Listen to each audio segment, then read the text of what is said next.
They ripped her shirt in the middle of the diner, and in that single shattering second, the entire room seemed to inhale and forget how to breathe. Plates clattered to the floor, coffee sloshed over porcelain rims, and a young woman stood frozen under the buzzing fluorescent lights, her dignity torn as easily as cheap fabric.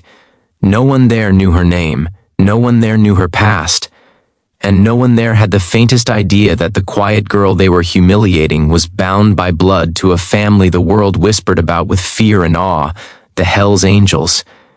If you believe in kindness, in standing up when it's easier to look away, and in second chances even when the world feels cruel, take a moment right now to like this video, share it, comment your thoughts, and subscribe to the channel. Stories like this matter because they remind us who we are when it counts. The diner sat off a long, empty highway, the kind of place that survived on truckers, tired travelers, and locals who had nowhere else to go. Its windows were streaked with dust, and the neon sign flickered like it had a nervous tick. Inside, the smell of grease and burnt coffee clung to everything, even the air. That night, the girl, her name was Mara, had chosen the booth near the window because it felt safer, because she liked to watch headlights pass and imagine they were carrying her somewhere else.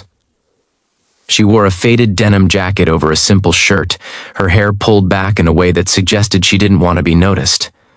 Mara had learned early that blending in was a skill, almost a survival instinct, especially when your last name carried weight you never asked for. Mara was not weak. Life had made sure of that. She worked double shifts at a nearby motel, saved every spare dollar, and sent money to her mother whenever she could.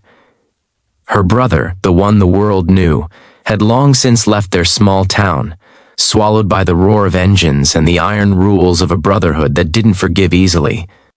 She loved him anyway, from a distance, with a quiet loyalty that hurt sometimes. She didn't use his name. She didn't lean on his reputation. She wanted a life that belonged to her alone. That night, a group of men stumbled into the diner with laughter that felt too loud, too sharp for the space. Their presence changed the temperature of the room. They took the counter stools, shoulders wide, voices careless. Mara felt it before she saw it, the way attention can land on you like an unwanted hand. She kept her eyes down, fingers wrapped around a chipped mug, counting the breaths between sips. The waitress avoided her gaze, busying herself with refills and plates, as if not seeing was the same as being innocent. The trouble didn't start all at once. It never does. It arrived in pieces, a stare held a second too long, a laugh that wasn't meant to be funny, a comment tossed into the air like bait. Mara shifted in her seat, heart tapping faster, the old familiar fear rising from somewhere deep. She told herself to finish quickly, to leave quietly, to disappear back into the night. But the men were bored, and bored cruelty looks for easy targets. When it happened, it was sudden and brutal in its simplicity. A hand reached where it never should have, fingers snagging fabric, laughter exploding as cloth tore. The sound was small, almost nothing, but it echoed in Mara's head like a gunshot. Time fractured. She felt exposed in a way that went far beyond skin, a rawness that burned. Shame tried to wrap itself around her, heavy and suffocating. Around her, the diner froze, caught between outrage and fear, and did nothing.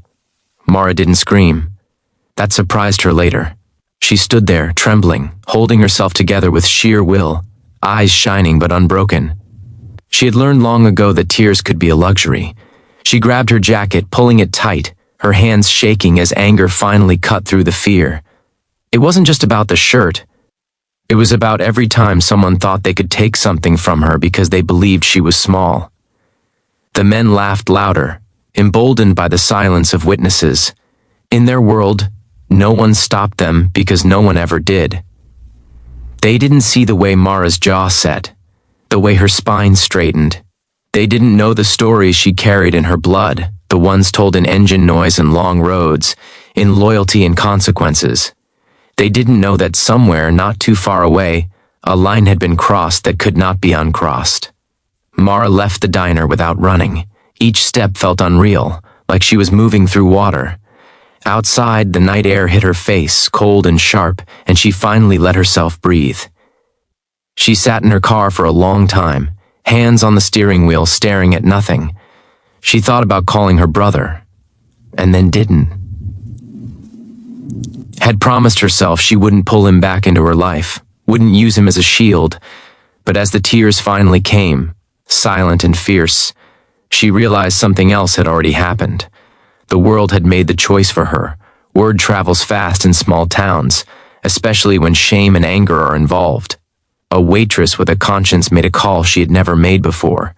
A trucker who'd recognized Mara's last name sent a message he'd hoped he'd never need to send.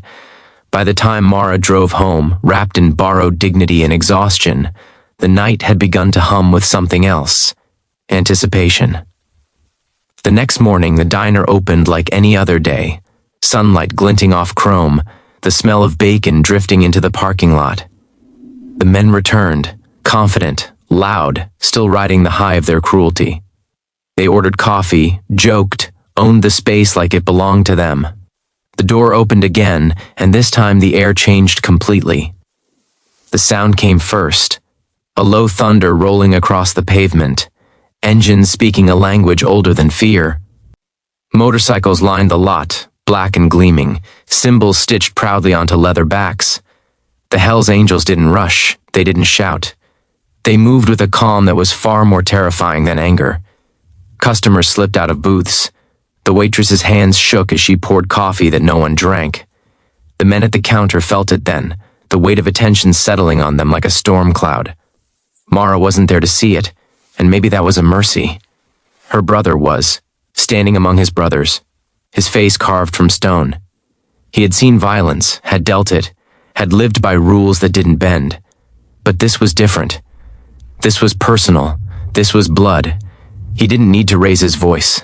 The truth of what had happened was laid bare, calm and unyielding, and the room seemed to shrink under it. Consequences don't always look the way movies tell us they do. Sometimes they arrive as understanding, cold and precise. The men were made to feel, truly feel, the gravity of what they had done.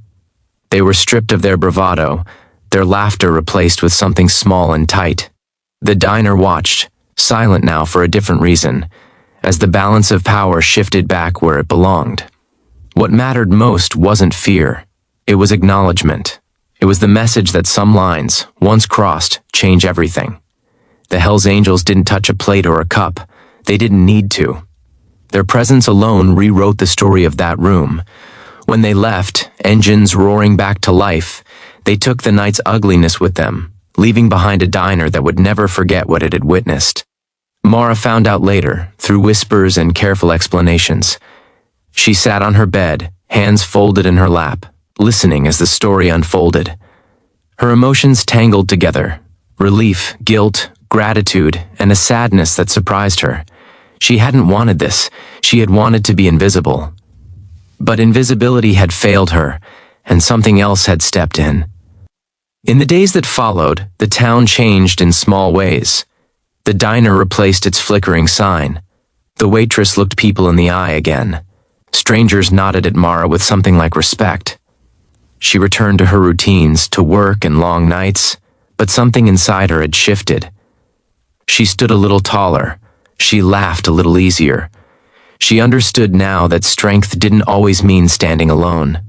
Her brother called once. They didn't talk long. They didn't need to. Some things are understood without being spoken. He reminded her that she mattered, that no matter how far apart they were, the bond remained. Mara hung up feeling lighter than she had in years. Time moved on, as it always does. The story became something people told in lowered voices, a warning wrapped in legend. But for Mara, it became something else entirely, a reminder that kindness and protection can exist in unexpected places, that dignity is worth defending, and that even in the darkest moments, you are not as alone as you think. If this story reached something deep inside you, if it reminded you of a moment when you wished someone would stand up, take a second right now to like the video, share it with someone who needs hope, and subscribe to the channel. Your support helps keep stories like this alive. Before the ending, Leave a comment telling us one word that describes how this story made you feel. Because somewhere out there, someone like Mara is sitting in a quiet booth, hoping the world will be kinder than it was yesterday. And sometimes, when we least expect it, it is.